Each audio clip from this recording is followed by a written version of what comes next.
Hi everyone, Dominic from Rosalato Services here. We just wanted to make sure that we let you know we are definitely living in an unprecedented time right now. Here at Rosalato Services, we are making it our personal responsibility to make sure that you, our staff, and all our families are safe and sound. And we are holding ourselves accountable to make sure that your place is being cleaned, disinfected when you walk into a facility. It is our personal responsibility to make sure that when everyone comes in here, you know and have confidence that everything is the way that it needs to be, especially in these precedented times. Also, we have created every process and protocol that we could possibly think of.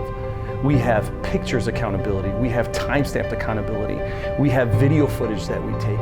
We have gone through a rigorous training to make sure that they know exactly what to do, when to do it, how to do it. And not only that, making sure that we're doing it right. I think that is probably one of the things that some people either make the mistake or maybe may have a misconception about. And right now, especially in these precedented times, EVS cleaning, environmental services cleaning, this deep understanding of what that training entails and making sure we execute it correctly and safely.